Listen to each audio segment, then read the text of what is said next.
thankful to the Lord for helping us to gather here today. இன்றைக்கும் நாம் இங்கு கூடி வரும்படிக்கு தேவன் கிருபை பாராட்டினதுக்காக நான் நன்றியுள்ளவனா இருக்கிறேன். Like we heard in the worship, God overlooks our transgressions. தேவன் நம்மளுடைய மீறுதல்களை அவர் ஓவர்லுக் பண்ணுகிறார் என்று நாம் கேட்டோம். And He is not here to point out our mistakes but to encourage us. நம்மளுடைய பாவங்களை அவர் நமக்கு சுட்டி காட்டாமல் நம்மை உற்சாகப்படுத்தும்படியே அவர் இருக்கிறார். So I like to share what the Lord has been speaking to me in the recent years. கடந்த வருடங்களிலே கடந்த நாட்களிலே ஆண்டவர் என்னோடு கூட பேசின காரியங்களை நான் பகிர்ந்து கொள்ள விரும்புகிறேன். I like to turn to 1 Peter chapter 2 verse 21. 1 பேதுரு 2ஆம் அதிகாரம் 21ஆம் வசனம். So for we have been called for this purpose, since Christ also suffered for you, leaving you an example for you to follow in his steps. 1 பேதுரு 2ஆம் அதிகாரம் 21ஆம் வசனம். இதற்காக நீங்கள் அழைக்கப்பட்டும் இருக்கிறீர்கள், ஏனெனில் கிறிஸ்துவும் உங்களுக்காக பாடுபட்டு நீங்கள் தம்முடைய அடிச்சுவடுகளை தொடர்ந்து வரும்படி உங்களுக்கு மாதிரியை பின்வைத்து போனார். Who committed no sin, nor was any deceit found in his mouth. அவர் பாவம் செய்யவும் இல்லை, அவருடைய வாயிலே வஞ்சனை காணப்படவும் இல்லை. And while he is being reviled, he did not revile in return. அவர் வையப்படும்போது பதில் வையாமலும், while suffering he did not utter no threats, but kept entrusting himself to him who judges righteously. பாடுபடும்போது பயமுறுத்தாமலும் நியாயமாய் தீர்ப்பு செய்கிறவருக்கு தம்மை ஒப்புவித்தார். And he himself bore our sin in his body on the cross, that we might die to sin and live to righteousness. For his wounds we are healed. நாம் பாவங்களுக்கு செத்து நீதிக்கு பிழைத்திருக்கும்படிக்கு அவர் தாமே தமது சரீரத்திலே நம்முடைய பாவங்களை சிலுவையின் மேல் சுமந்தார், அவருடைய தழும்புகளால் குணமானீர்கள். So the very starting of this verse says, no, the purpose for us is to suffer like Christ. இந்த நாம் வாசித்த வேத பகுதியிலே ஆரம்பத்திலே சொல்லப்பட்டிருக்கிறது, இதற்காகவே நீங்கள் அழைக்கப்பட்டீர்கள், கிறிஸ்துவை போல பாடுபடும்படி. So verse 21 reminds us that the day-to-day challenges that we face are not accidental, but a part of the Christian life. ஆகவே 21ஆம் வசனம் நமக்கு என்ன நினைப்பூட்டுகிறது என்றால், நாம் நம்மளுடைய வாழ்க்கையில் சந்திக்கக்கூடிய அநேக பாடுகள் பிரச்சனைகள் எல்லாம் ஏதோ எதிர்பாராத விதமாக நடக்கவில்லை, அது தேவனுடைய தீர்மானமாக இருக்கிறது. Because we can look up to Jesus because he suffered for us. ஏனென்றால் நாம் இயேசுவை நோக்கி பார்க்க முடியும், அவர் நமக்காகவே பாடுபட்டார். There was no need for him to suffer for himself because he had no sin and no deceit. அவர் தமக்காகவே அவர் பாடுபட வேண்டியதாய் இருக்கவில்லை, ஏனென்றால் அவரிடத்திலே பாவம் காணப்படவில்லை. And when people reviled against him, he did not retaliate. அவர் வையப்படும் பொழுது அவர் பதில் வையவில்லை. Instead of retaliating, he trusted in the Lord. அவர் திரும்ப வையாமல் அவர் தேவன் மீது நீதியாய் தீர்ப்பு செய்வதிலே தம்மை ஒப்புவித்தார். Here when people fight against us, it can be anywhere, it can be in the neighborhood or in your office. Are you practicing patience or are you trying to fight back? நாம் நம்மளுடைய அண்டை வீட்டுக்காரராக இருக்கலாம், அலுவலகத்திலே யாராக கூட இருக்கலாம், நம்மிடத்திலே அவர்கள் சண்டைக்கென்று வரும்பொழுது நாம் மீண்டுமாக அவர்களோடு கூட சண்டை போடுகிறோமா அல்லது பொறுமையை காத்துக்கொள்கிறோமா? We can encourage ourselves by looking up to Jesus. நாம் இயேசுவை நோக்கி பார்த்து நம்மை நாமே நாம் உற்சாகப்படுத்திக் கொள்ளலாம். He had no sin in him, but he carried our sins on the cross. அவரிடத்திலே பாவம் ஒன்றுமில்லாதிருந்தும் சிலுவையிலே நம்முடைய பாவங்களை அவர் சுமந்தார். He was the sacrifice in our place. அவர் நம்முடைய இடத்திலே நமக்காக அவர் பலியானார். So if we have the desire to follow in his footsteps, ஆகவே இயேசு கிறிஸ்துவினுடைய அடிச்சுவடுகளிலே பின்பற்ற நாம் மனதாய் இருப்போம் என்றால், we should always desire to take the blame. நாம் எப்பொழுதுமே நம் மீது குற்றம் சாட்டப்படும் பொழுது அந்த குற்றத்தை ஏற்றுக்கொள்ள மனதாய் இருக்க வேண்டும். They should be, even if you are completely right and the person misunderstood you. நீங்கள் முற்றிலும் சரியா இருந்தும் அந்த மற்ற நபர் உங்களை முற்றிலும் தவறாய் புரிந்து கொண்டாலும் சரி. Like Jesus, we can say, Lord, I also want to take the blame. நாம் இயேசு கிறிஸ்துவை போல, ஆண்டவரே நானும் குற்றத்தை என் மீது சுமந்து கொள்ள விரும்புகிறேன் என்று நாம் சொல்லலாம். I don't want to fight back, or I don't want to show who I am, or I don't want to stand in my place. ஆண்டவரே நான் சரிதான் என்று வாக்குவாதம் செய்து சண்டையிட்டு என்னுடைய இடத்திலே நான் நிற்காமல் நான் நிற்க விரும்புகிறேன் என்று நாம் சொல்லலாம். So I like to share a few examples from the Bible where they took the blame. வேதத்திலிருந்து ஒரு சில இடங்களிலே எப்படி குற்றத்தை அவர்கள் தம்மீது ஏற்றுக்கொண்டார்கள் என்பதை நான் உங்களுக்கு காண்பிக்க விரும்புகிறேன். Where they were willing to sacrifice themselves for somebody else's mistakes. மற்றவருடைய பாவங்களுக்கு தவறுகளுக்கு தங்களை தாங்களே அவர்கள் பலியாக ஒப்புக் கொடுத்ததை நான் காண்பிக்க விரும்புகிறேன். So the first example is about David in Exodus 30 verse 12. யாத்ராகமம் 12:30-12. So here it talks about taking census. So it says, when you take census of the sons of Israel to number them, then each of them shall give a ransom for himself to the Lord when you number them, so that there may be no plague among them when you number them. யாத்ராகமம் 30:12 நீ இஸ்ரவேல் புத்திரரை அவர்கள் லக்கத்தின்படி கணக்கு பார்க்கும் பொருட்டு அவர்களை எண்ணும் போது அவர்களுக்குள்ளே ஒரு வாதை உண்டாகாதபடிக்கு அவர்களில் ஒவ்வொருவனும் எண்ணப்படும் சமயத்தில் தன் தன் ஆத்துமாவுக்காக கர்த்தருக்கு மீட்கும் பொருளை கொடுக்க கடவன். But King David was aware of this.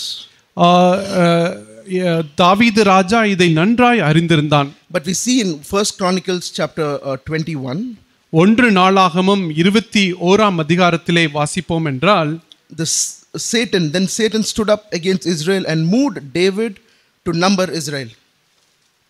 Which was 1 Chronicles 21. Okay, verse 1. 1 நாளாகமம் 21ஆம் அதிகாரம் 1ஆம் வசனம், சாத்தான் இஸ்ரவேலுக்கு விரோதமாய் எழும்பி இஸ்ரவேலை தொகையிடுகிறதற்கு தாவீதை ஏவி விட்டது. And David then called Joab and asked him to number the people. And in verse 5 we see that he gives account saying that there were so many people in Israel and who drew the sword, and in Judah they had 470 men who drew the sword. அப்படியே யோவாபும் ஜனத்தின் தொகையிட்டு 5ஆம் வசனத்திலே நாம் வாசிக்கும் பொழுது அவன் ஜனத்தை லக்கம் பார்த்து தொகையை தாவீதிடத்தில் கொடுத்தான். இஸ்ரவேலிலே இவ்வளவு பேரும் யூதாவினிடத்திலே இவ்வளவு பேரும் இருக்கிறார்கள் என்று அவன் சொன்னான். And in verse 7 we see that the Lord was displeased with this thing. 7ஆம் வசனத்திலே இந்த காரியம் தேவனுடைய பார்வைக்கு ஆகாததானபடியினால் அவர் இஸ்ரவேலை வாதித்தார்.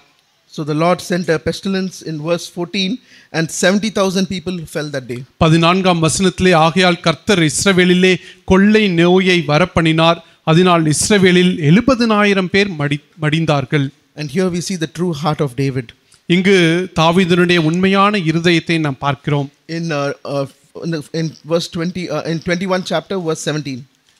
21ஆம் அதிகாரம் 17ஆம் வசனம், David said to God, is it not I who commanded to count the people?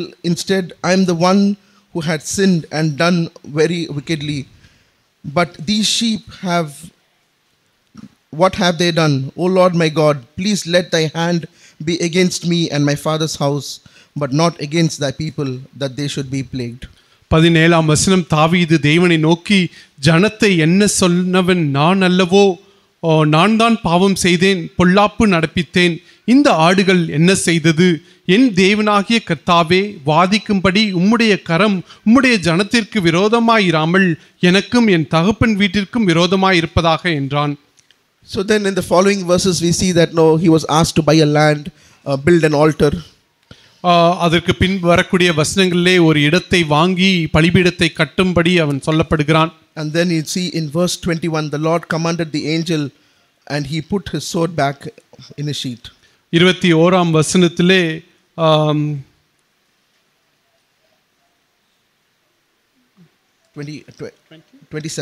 27ஆம் வசனம், தேவதூதன் தன்னுடைய பட்டயத்தை உரையிலே திரும்ப போட வேண்டும் என்று கர்த்தர் அவனுக்கு சொன்னார். So here, because David said, Lord, it is I who committed the sin, don't harm those people. இங்கு தாவீது ஆண்டவரே, இந்த பாவத்தை நான் தான் செய்தேன், இந்த ஜனங்களை வாதிக்க வேண்டாம் என்று அவன் சொன்னான். If you are justified saying that, no, I told Joab, he is also aware of it, but he went and did the counting, so I am not completely at fault, he is also at fault. அவன் ஒருவேளை நான் யோவாபினிடத்திலே சொன்னான், யோவாபும் தான் தொகையிட்டான், ஆகவே அவனும் கூட இந்த குற்றத்திலே பங்காளி, ஆகவே அவனும் நானும் சேர்ந்துதான் செய்தோம் என்று அவன் சொல்லியிருக்கலாம். In this case, David took the blame completely on himself. இந்த சூழ்நிலையிலே தாவீது முற்றிலுமாய் அந்த குற்றத்தை தன் மீது எடுத்துக்கொண்டான். I've seen this in my personal life too. என்னுடைய தனிப்பட்ட வாழ்க்கையிலும் இதை நான் பார்த்திருக்கிறேன். Whenever I try to justify or whenever I say no, I am not completely at fault, நான் இந்த காரியத்திலே நான் முற்றிலும் நான் தவறிழைக்கவில்லை, the Lord will not help me overcome that particular sin. அந்த ஒரு பாவத்தை நான் மேற்கொள்ளும்படி தேவனால் எனக்கு உதவி செய்யவே முடியாது. I'll be in that circle just asking God for repentance and sinning again, asking God for repentance and sinning. நான் மீண்டுமாய் மனம் திரும்பி ஆண்டவரிடத்திலே பாவத்தை மன்னிப்பு கேட்பேன், மீண்டுமாய் பாவத்தில் விழுந்து மனம் திரும்பி மன்னிப்பு கேட்டு இந்த ஒரு வட்டத்திலே நான் வாழ்ந்து கொண்டிருப்பேன். Next, I would like to share about an incident in Moses' life. மோசேயினுடைய வாழ்க்கையிலிருந்து அடுத்த ஒரு சம்பவத்தை பகிர்ந்து கொள்ள விரும்புகிறேன்.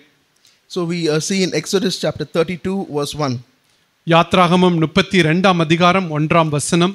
When Moses was in Sinai, Sinai மலையிலே மோசே இருக்கும் பொழுது the people forced Aaron to make a golden calf. ஆரோனை அந்த ஆட்டுக்குட்டியை செய்யும்படிக்கு அவனை வற்புறுத்தினார்கள். And they began to worship that idol.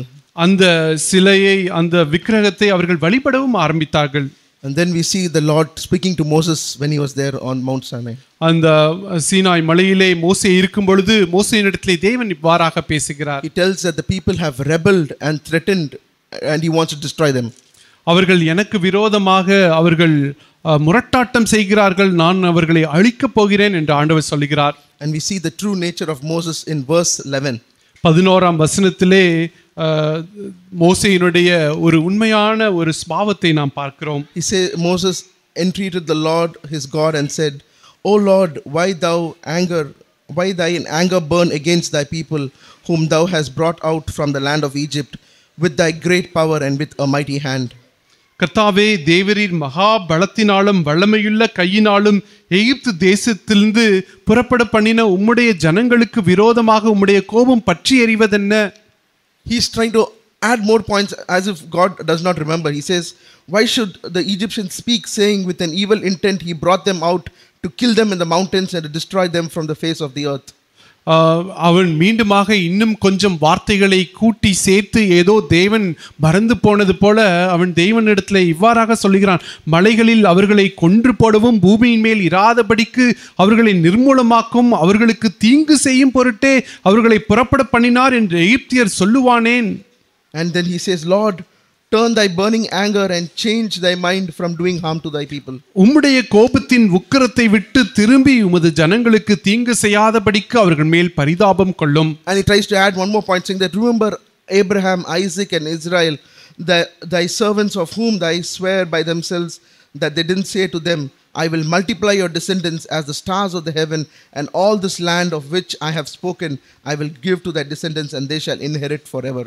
உமது தாசராகிய ஆபிரகாமையும் இன்னும் ஒரு பாயிண்டை அவன் ஆண்டவரிடத்திலே கூட்டி சொல்லுகிறான். 15ஆம் வசனத்திலே, உமது தாசராகிய ஆபிரகாமையும் ஈசாக்கையும் இஸ்ரவேலையும் நினைத்தருளும், உங்கள் சந்ததியை வானத்து நட்சத்திரங்களைப் போல பெருக பண்ணி நான் சொன்ன இந்த தேசம் முழுவதையும் உங்கள் சந்ததியார் என்றைக்கும் சுதந்திரித்துக் கொள்ளும்படிக்கு அவர்களுக்கு கொடுப்பேன் என்று உம்மை கொண்டே அவர்களுக்கு ஆணையிட்டு சொன்னீரே என்று கெஞ்சி பிரார்த்தித்தான். And the very next verse it says, the Lord changed his mind about the harm which he had said he would do to his people. 14ஆம் வசனத்திலே, அப்பொழுது கர்த்தர் தமது ஜனங்களுக்கு செய்ய நினைத்த தீங்கை செய்யாதபடிக்கு பரிதாபம் கொண்டார். Then he goes down and he tells those people, he crushes the idol, make them drink that waters, and he then comes back to the Lord.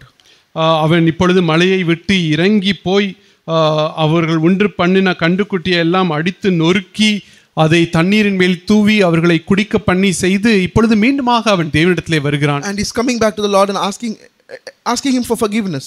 இப்பொழுது தேவனிடத்திலே மீண்டுமாய் வந்து மன்னிப்பு கேட்கிறான். In verse 31 it says, when Moses returned to the Lord and said, the people had committed a great sin and they have made a god of gold for themselves.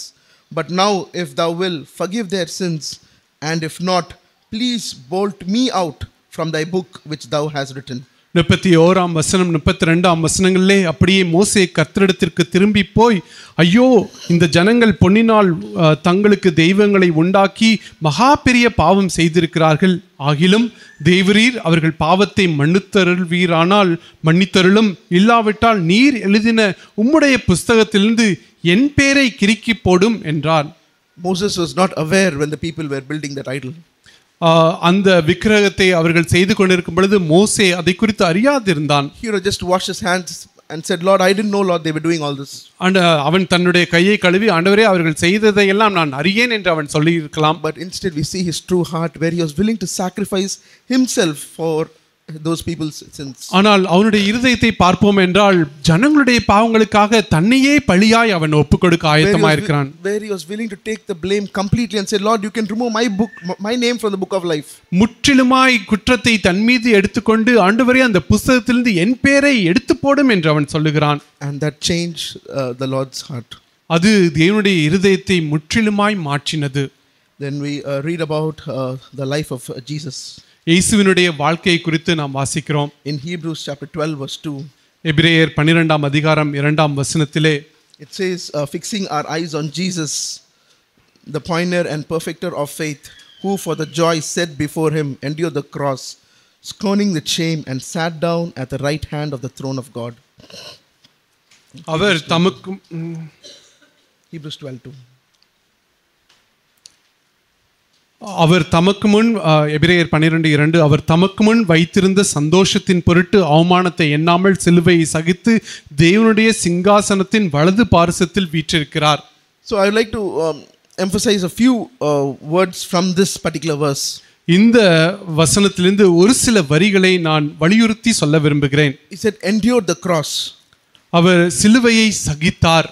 Jesus accepted the suffering and crucifixion. பாடுகளையும் சிலுவையில் அறையப்படுவதையும் இயேசு கிறிஸ்து ஏற்றுக்கொண்டார். And he did it for me. He did for us. அவர் எனக்காக நமக்காக அதை செய்தார். And what was the joy that was set before him? அவருக்கு முன்பாக இருந்த அந்த சந்தோஷம் என்ன? The joy was that he would redeem us. அந்த சந்தோஷம் என்னவென்றால் அவர் நம்மை மீட்டுக்கொள்ள முடியும் என்பதே. The joy was that he will be exalted at God's right hand. தேவனுடைய வலது பார்சத்தில் அவர் உயர்த்தப்பட்டிருப்பார் என்பதே அவருக்கு உண்டான சந்தோஷம். When he had that joy set before him, தமக்கு முன்பாக இப்படி ஒரு சந்தோஷம் இருக்கும் பொழுது he was willing to go through any suffering he was facing in that present day. இந்த உலகத்திலே அவர் எப்படிப்பட்ட பாடுகளையும் அவர் கடந்து போக ஆயத்தமாயிருந்தார். And what was the shame that was referred in that verse? அந்த வசனத்திலே சொல்லப்பட்டிருக்கிற அவமானத்தை எண்ணாமல் என்றால் எந்த அவமானம்? Because back in those Roman times, being crucified is the most shameful thing. அந்த ரோம நாட்களிலே சிலுவையில் அறையப்படுவது என்பது ஒரு அவமானத்துக்குரிய ஒரு காரியமாய் எண்ணப்பட்டது. Let's think about this, dear brothers and sisters. இதை குறித்து நாம் சற்று யோசித்து பார்ப்போம் சகோதர சகோதரிகளே. He left his father's throne. அவர் தம்முடைய பிதாவினுடைய சிங்காசனத்திலிருந்து கீழே இறங்கி வந்தார். Came down. அவர் கீழே வந்தார். And he was born in a manger. அவர் அந்த மாட்டு தொழுவத்திலே அவர் பிறந்தார். Suffered all criticism from a very young age. சிறு வயது முதற்கொண்டே எல்லாருடைய விமர்சனங்களையும் அவர் தாங்கிக் கொண்டார். But he still took it for our sins. ஆனாலும் அவர் நம்முடைய பாவங்களுக்காக எல்லாவற்றையும் ஏற்றுக்கொண்டார். The only thing that he is expecting out of us, அவர் நம்மிடத்திலிருந்து எதிர்பார்க்கக்கூடிய ஒரே ஒரு காரியம் என்னவென்றால் is that we go back to him and say, Lord, I am at fault. நாம் அவரிடத்திலே திரும்ப போய், ஆண்டவரே நானே தவறு இழைத்தேன். He is expecting us to take the blame 100%. 100% குற்றத்தை நம்மீது ஏற்றுக்கொள்ளும்படியே அவர் எதிர்பார்க்கிறார். Because when he was falsely accused or mistreated, he never retaliated. அவர் தவறாய் அவர் குற்றம் சாற்றப்படும் பொழுதும் ஆக்கினைக்குள்ளாக தீர்க்கப்படும் பொழுதும் அவர் ஒரு பொழுதும் அவர் மீண்டுமாய் அதற்கு பதில் சொல்லாமல் இருந்தார். Dear brothers and sisters, we may not be going through trials like how Paul went through or how Jesus went through. எப்படி இயேசு கிறிஸ்து அல்லது அப்போஸ்தலனாகிய பவுல் இவர்கள் கடந்து போன பாதைகள் வழியாய் நாம் கடந்து போகாமல் இருக்கலாம். But the Lord will allow small incidents in our family life, in our workplace, to see how we react. ஆனால் ஆண்டவர் நம்மளுடைய குடும்பத்திலும் நம்மளுடைய வேலை ஸ்தலத்திலும் சின்ன சம்பவங்களை ஆண்டவர் அனுமதித்து நாம் எப்படி நடந்து கொள்கிறோம் என்பதை அவர் பார்க்கிறார். If you say, Lord, I want to show your character to my colleagues, to my family members. ஆண்டவரே என்னுடைய குடும்பத்தாருக்கு அல்லது என்னோடு கூட வேலை பார்க்கக்கூடிய சக ஊழியர்களுக்கு நான் உம்முடைய சுபாவத்தை நான் காண்பிக்க விரும்புகிறேன் என்று சொல்வோமானால் the Lord will help us. ஆண்டவர் நமக்கு உதவி செய்வார். And when it comes to taking the blame in our family life, நம்மளுடைய குடும்ப வாழ்க்கையிலே குற்றத்தை ஏற்றுக்கொள்ள வேண்டும் என்று வரும்பொழுது, If we have the true desire, the Lord will help us. நமக்கு மெய்யான ஒரு விருப்பம் இருக்கும் என்றால் தேவன் நமக்கு உதவி செய்வார். Recently, I just saw a WhatsApp update, a WhatsApp status of my colleague. என்னோடு கூட வேலை பார்க்கக்கூடியவருடைய வாட்ஸ்அப் ஸ்டேட்டஸை நான் ரீசெண்டாக பார்த்தேன். They put a beautiful picture of them of their marriage day. அவர்களுடைய கல்யாண தினத்தினுடைய அந்த அருமையான அந்த படத்தை அவர்கள் போட்டிருந்தார்கள். And the words below that picture read, "Happy 12 years of Tom and Jerry fights, long way to go." 12 வருடங்களாய் டாம் அண்ட் ஜெரியை போல சண்டை போட்ட நாட்கள் இன்னும் போக வேண்டிய தூரம் வெகு தூரம் உண்டு என்று அவர்கள் போட்டிருந்தார்கள். So out in the world, that is the norm. உலகத்திலே இப்படித்தான் அவர்கள் எதிர்பார்த்திருக்கிறார்கள். But we can judge ourselves. ஆனால் நாம் நியாயம் தீர்த்து பார்க்கலாம். Is that the same situation in our lives? நம்மளுடைய வாழ்க்கையும் அதே சூழ்நிலையில் தான் இருக்கிறதா? Are we still pointing out mistakes? நாம் இன்னும் குற்றம் சுற்றி காண்பித்துக் கொண்டிருக்கிறோமா? Like we heard in the worship, Jesus never came down to point out our mistakes but to encourage us. நாம் ஆராதனை வேளையிலே கேட்டது போல இயேசு கிறிஸ்து நம்மளுடைய பாவங்களை சுட்டி காண்பிக்கும்படி வராமல் நம்மை உற்சாகப்படுத்தும்படியே அவர் வந்தார். If we do not die to ourselves, நம்மளுடைய சுயத்துக்கு நாம் மரிக்காமல் இருப்போம் என்றால், then we also will land up in that same category along with those people who do not know the new covenant truth. புதிய உடன்படிக்கையின் சத்தியத்தை அறியாத அதே கூட்டத்தினரிலே நாமும் சேர்வோம். Where we think that fighting is just a normal part of our lives. சண்டை போடுவது என்பது வாழ்க்கையில் சகஜம் என்கிற அந்த நிலைமைக்கு நாம் வந்து விடுவோம். And we are also aware of this very familiar verse in Revelation chapter 12 verse 10. வெளிப்படுத்தின விசேஷம் 12ஆம் அதிகாரம் 10ஆம் வசனம். For the accuser of our brothers have been thrown down, he who accuses them day and night before our God. இரவும் பகலும் 12ஆம் வெளிப்படுத்தின விசேஷம் 12:10 இரண்டாம் பகுதி. இரவும் பகலும் நம்முடைய தேவனுக்கு முன்பாக நம்முடைய சகோதரர் மேல் குற்றம் சுமத்தும் பொருட்டு அவர்கள் மேல் குற்றம் சாட்டுகிறவன் தாழ தள்ளப்பட்டு போனான். So that is the role of the devil. Day and night he is accusing. இதுதான் சாத்தானுடைய ஒரு வேலையாய் இருக்கிறது, இரவும் பகலும் குற்றம் சுமத்துவது. So if we do not take the blame, it's like two sides of the coin. If you are a person who takes the blame, the Lord will help us to overcome, or else we will be the one holding hands to the devil and accusing the other person. ஆகவே ஒரு நாணயத்துக்கு இரண்டு பக்கம் இருப்பது போல, ஒரு பக்கம் குற்றத்தை நம்மீது ஏற்றுக்கொள்வோம் என்றால் தேவன் நமக்கு உதவி செய்வார்.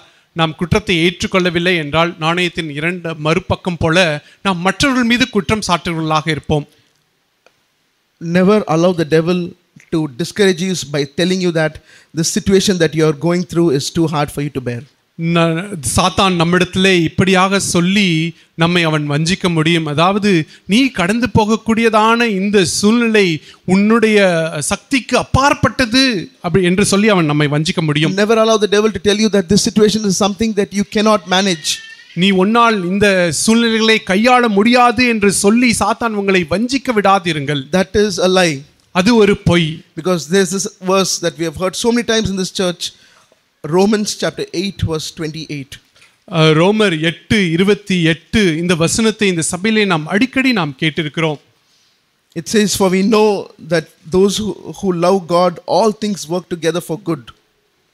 அன்றியும் அவருடைய தீர்மானத்தின்படி அழைக்கப்பட்டவர்களாய் தேவனிடத்தில் அன்பு கூறுகிறவர்களுக்கு சகலமும் நன்மைக்கு ஏதுவாக நடக்கிறது என்று அறிந்திருக்கிறோம். And those who love God, to those who are called according to his purpose. அவரிடத்தில் அன்பு கூர்ந்து அவருடைய தீர்மானத்தின்படி அழைக்கப்பட்டவர்களுக்கு. So this verse clearly says that no, everything that you are facing, be it good or bad.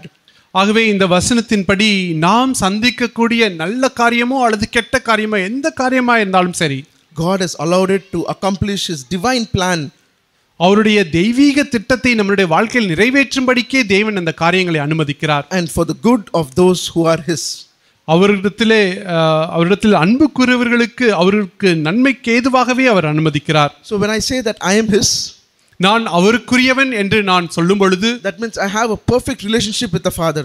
நான் அப்படி சொல்லும் பொழுது தேவனோடு கூட ஒரு நல்ல உறவிலே நான் இருக்கிறேன். And when I say that I want to have a perfect relationship with him, I every day this should be my cry, saying that Lord, show me something that is not pleasing to you. அவரோடு கூட நல்ல உறவிலே என்று இருக்கிறேன் என்று விருப்பப்படக்கூடிய சொல்லக்கூடிய ஒவ்வொருவருமே நம்முடைய இருதயத்தில் இருக்கக்கூடிய ஒரு கதறல் எப்படி இருக்கும் என்றால், ஆண்டவரே உமக்கு பிரியமில்லாத காரியத்தை, உம்மை துக்கப்படுத்தக்கூடிய காரியத்தை என்னிடத்திலே காண்பியும் என்று If சொல்லுவோம். I'm not having the desire to cleanse myself every day ஒவ்வொரு நாளும் என்னை நானே சுத்திகரிப்பதிலே நான் விருப்பமற்றவனாய் இருப்பேன் and என்றால், living with a clear conscience in front of God's face, தேவனுக்கு முன்பாக சுத்த மனசாட்சியோடு வாழ மனதில்லாது இருப்பேன் என்றால், then I cannot claim this verse.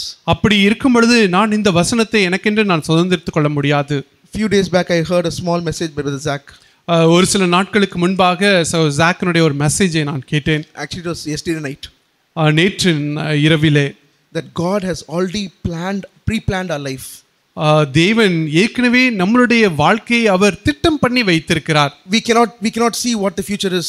நம்மளுடைய எதிர்காலம் எப்படி இருக்க போகிறது என்று நம்மால் அறிய முடியாது. But the Lord is faithful in guiding us to that exact path that He has planned for us. ஆனால் ஆண்டவர் நமக்கென்று திட்டம் பண்ணி வைத்திருக்கக்கூடியதான அந்த பகுதிக்கு நம்மை நடத்துவதிலே அவர் உண்மையுள்ளவராய் இருக்கிறார். But the only person who can destroy the plan is ourselves. ஆனால் தேவன் வைத்திருக்கக்கூடிய அந்த திட்டத்தை அழிக்கக்கூடிய ஒரே ஒரு நபர் யார் என்றால் நான் தான். So in this verse when it says all things, no, God causes all things, it includes suffering, joy and all circumstances in our life. ஆகவே இந்த வசனத்திலே சகலமும் என்று சொல்லப்படும் பொழுது எல்லா நன்மையான காரியமும் தீமையான காரியம் எல்லா காரியங்களையுமே அது ஒன்றாக கூடும். And when it says called according to His purpose, that means we are called by God as a part of His plan and purpose. அவருடைய தீர்மானத்தின்படி அழைக்கப்பட்டவர்களா என்றால் தேவனுடைய அந்த தெய்வீக திட்டத்தின்படி அழைக்கப்பட்டிருக்கக்கூடிய நாம். The devil's primary goal is to destroy the unity in the families. சாத்தானுடைய மிகப்பெரிய தந்திரமே தீர்மானமே குடும்பத்தில் உள்ள சமாதானத்தை அழித்து போடுவதே. His primary goal is not to ensure that there is no peace with your colleagues in office. ஆபீஸ்லயோ அல்லது மற்ற இடங்களிலோ மற்றவரிடத்திலே சமாதானமாய் இருப்பதை அழித்து போட வேண்டும் என்பது அவனுடைய திட்டம் அல்ல. His primary goal is to ensure that you prove yourself and know you step on others and grow for a better career growth. அலுவலகத்திலே நாம் மற்றவர்களை காட்டிலும் நான் மேன்மையானவன் என்று நிரூபித்து அவர்களை மிதித்து மேலே ஏற வேண்டும் என்று அவன் நமக்கு செய்கிறான். But dear brothers and sisters, that is not what the Lord wants us to do. ஆனால் பிரியமான சகோதர சகோதரிகளே, அதை தேவன் நாம் செய்யும்படிக்கு அவர் விரும்பவில்லை. If we just submit to the Lord, நாம் தேவனுக்கு நம்மை அர்ப்பணிப்போம் என்றால், and humble ourselves, நம்மை தாழ்த்துவோம் என்றால், and take the blame completely, முற்றிலுமாய் குற்றத்தை நம்மீது எடுத்துக்கொள்வோம் என்றால், through all the situations in our life the Lord will mold us. நம்மளுடைய வாழ்க்கையின் எல்லா பாதைகளின் வழியாக தேவன் நம்மை உருவாக்க முடியும். Only if we are willing to die to ourselves every day we can experience the resurrection power. நாம் ஒவ்வொரு நாளும் நம்முடைய வாழ்க்கையின் பகுதிகளிலே நாம் நம்முடைய சுயத்துக்கு மரிக்கும் பொழுதுதான் தேவனுடைய உயிர்த்தெழுதலின் வல்லமையை நாம் ருசி பார்க்க முடியும். Jesus died and He rose up. இயேசு கிறிஸ்து மரித்து உயிர்த்தெழுந்தார். So even if we die to our own self will, ஆகவே நாம் நம்மளுடைய சுய சித்தத்திற்கு இன்றைக்கு மரித்தாலும் the Lord is faithful to raise us up, like God is faithful to raise us up like He rose Jesus up. இயேசு கிறிஸ்துவை உயிரோடு எழுப்பினது போல நம்மையும் உயிர்த்தெழ செய்வதற்கு அவர் உண்மையுள்ளவர். Let us have this true desire saying that Lord, I want to take the blame. அந்த ஒரு முழு வாஞ்சையோடு கூட ஆண்டவரே நான் குற்றத்தை என் மீது சுமந்து கொள்ள நான் விரும்புகிறேன் என்று நாம் சொல்லுவோம். I am not an expert of what I just shared. நான் சொன்ன காரியத்திலே நான் தேறினவன் அல்ல. But I've seen the love of the Lord in my life. ஆனால் தேவனுடைய அன்பை என்னுடைய வாழ்க்கையிலே நான் காண்கிறேன். So to just put in a small illustration, ஒரு சின்ன ஒரு உதாரணத்தை சொல்லி இதை சொல்ல விரும்புகிறேன். So when I buy ice cream for my children, என்னுடைய பிள்ளைகளுக்கு நான் ஐஸ்கிரீம் வாங்கும் பொழுது and they've just eaten the first spoon, அவர்கள் முதல் ஸ்பூனை சாப்பிடுகிறார்கள். you should and you notice their expression. அவர்களுடைய அந்த முக பாவனையை நாம் பார்ப்போம் என்றால், they are not worried about who's around, they are not worried about daddy or mommy is calling them. They are so delighted in looking at the ice cream and ensuring that they eat it up fully. அவர்கள் மற்றவர்கள் நம்மை எப்படி பார்க்கிறார்கள் அல்லது நம்மளுடைய பெற்றோர்கள் நம்மை கூப்பிடுகிறார்களா அதை பற்றியெல்லாம் கவலை இல்லை. ஆனால் அந்த ஐஸ்கிரீமை அவர்கள் சுவைத்து சாப்பிட ஆரம்பிக்கிறார்கள். Their heart and mind and everything is on the ice cream now. அவர்களுடைய மனது அவர்களுடைய சிந்தை எல்லாமே இப்பொழுது அந்த ஐஸ்கிரீம் மீது தான் இருக்கிறது. The Lord is faithful and because of His mercies I am there right now. தேவன் மிகுந்த இரக்கமுள்ளவராய் உண்மையுள்ளவராய் இருக்கிறபடினாலே நான் அந்த இடத்திலே இருக்கிறேன். It might be just the first few steps I have taken. நான் எடுத்து வைத்திருக்கக்கூடிய ஒரு சில அடிகளாக இருக்கலாம். and also failed many times. நான் அநேக முறை வீழ்ந்திருக்கலாம். But I thank the Lord for giving me the delight to take the blame always. ஆனால் ஆண்டவர் குற்றத்தை என் மீது எடுத்துக்கொள்ளக்கூடிய அந்த ஒரு மன வாஞ்சையை தந்ததுக்காக நான் ஆண்டவருக்கு நன்றி செலுத்துகிறேன். Because whenever with the grace of the Lord I have taken the blame completely, I see peace restored in my home. நான் எப்பொழுதெல்லாம் முழு மனதோடு கூட குற்றத்தை என் மீது ஏற்றுக்கொள்கிறேனோ அப்பொழுதெல்லாம் குடும்பத்திலே சமாதானம் நிலைநிறுத்தப்பட்டிருக்கிறதை நான் பார்த்திருக்கிறேன். By the grace of God, whenever I say, Lord, I want to take the blame completely in my office, I see peace restored in my office. வேலை ஸ்தலத்திலே நான் தேவனுடைய கிருபையினாலே அந்த குற்றத்தை முழுவதுமாய் என் மீது சுமந்து கொள்ள நான் மனதாய் இருக்கும் பொழுது வேலை ஸ்தலத்திலே சமாதானத்தை நான் பார்த்திருக்கிறேன். Because if, as per the examples that we just heard, if we are a person who takes the blame completely, the Lord will change his mind. நாம் வாசித்த வசனங்களின்படி நாம் முற்றிலுமாய் குற்றத்தை நம்மீது ஏற்றுக்கொள்வோம் என்றால் தேவன் சூழ்நிலைகளை மாற்றுவார். So it is never too late. ஆகவே இது காலம் தாமதமாகவில்லை. If we repent and go back to the Lord, நாம் மனம் திரும்பி தேவனிடத்திலே செல்வோம் என்றால் and say, Lord, I am the one who is messing up the wonderful plan you have for me. ஆண்டவரே, என்னுடைய வாழ்க்கைக்கென்று நீ நிர்ணயித்திருந்த அழகான திட்டத்தை வேஸ்ட் ஆக்கி போட்டவன் நான் தான் என்று நாம் தேவனிடத்திலே சொல்லுவோம். Like we sang in the Tamil song, Lord, it is my sin that nailed you there. நாம் அந்த தமிழ் பாடலிலே பாடினது போல, ஆண்டவரே, என்னுடைய பாவங்கள் தான் உம்மை சிலுவையிலே அறைந்தது. Lord, I want to repent, Lord. ஆண்டவரே, நான் மனம் திரும்ப விரும்புகிறேன். I am fed up of messing up my life till today.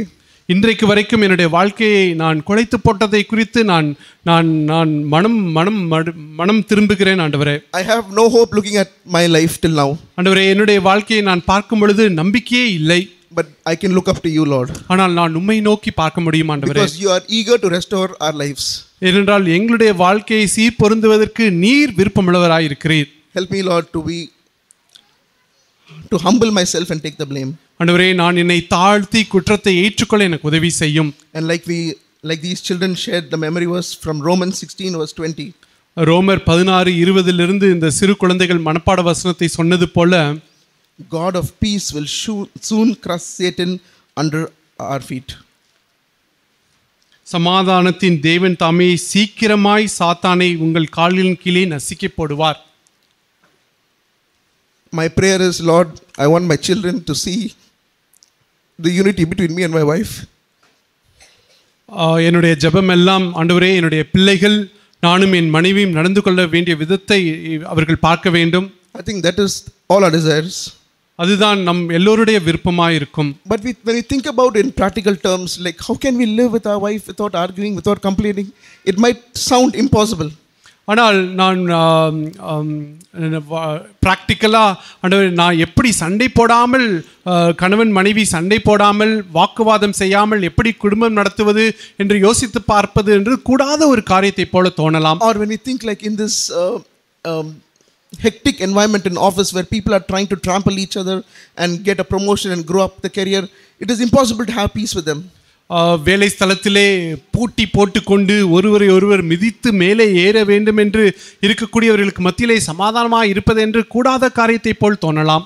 But if you go to the Lord, His grace is sufficient for us. ஆனால் தேவனிடத்திலே செல்வோம் என்றால் அவருடைய கிருபை நமக்கு போதுமாய் இருக்கிறது. If you seek Him with a honest and a deep cry from your heart goes out to the Lord, He will anoint you with the Holy Spirit.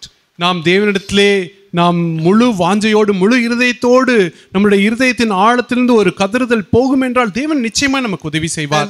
When the Holy Spirit comes upon me, it will show us where all we are wrong, where all we can repent.